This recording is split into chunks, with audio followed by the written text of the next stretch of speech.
Jake Thomas, a resident of Iowa, was planning on going to college when an old friend came back to visit him, a brain tumor. As right before I graduated high school, I never have headaches. Like, it's super rare if I have a headache. So I had one random headache right before I was graduating high school. My best friend told me, like, hey, I think you should probably go get checked out before you go to college.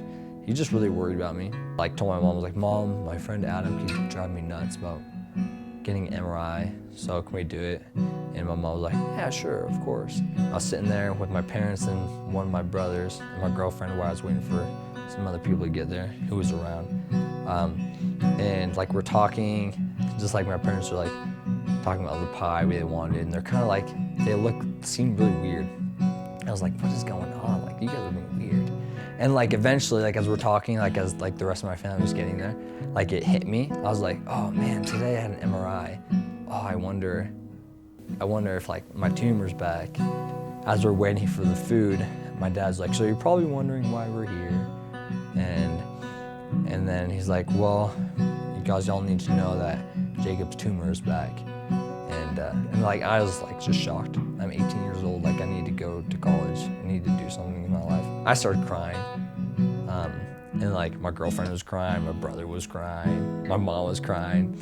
And so then I had surgery a couple months later, on August 10th, 2009, had surgery about 2 hours away from where I live, where there's like a world-renowned surgeon who travels around the world to give these special brain operations. So he was really good, so we had him do it. And so then I was in the hospital only for 1 week.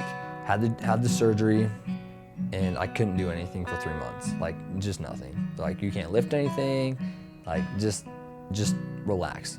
But the biggest problem was it messed up my speech, and they didn't know if I was gonna be able to talk again after the surgery, is what the doctor said. Once, like, I couldn't go to school, and after the surgery, when I was just sitting at home,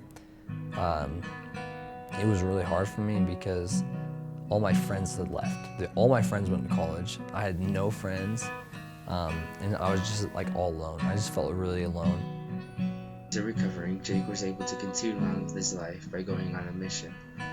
Through those 2 years, he learned to live life by loving other people with needs.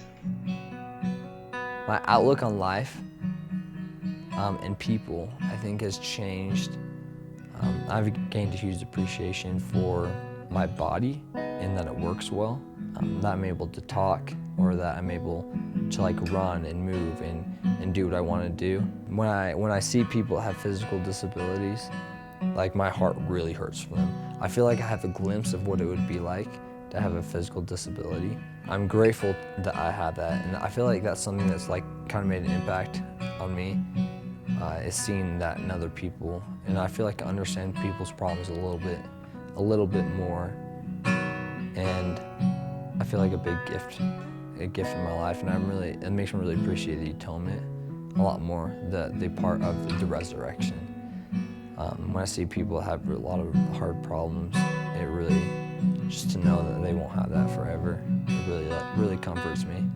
But I really struggle sometimes seeing people with problems, because I just want them. Like, I almost wish I could trade places with them, because I know how hard it is to have just simple problem like not being able to talk, people being able to understand what you want to say. Rexburg, Idaho. Brenton Stump, 4 Scroll TV News.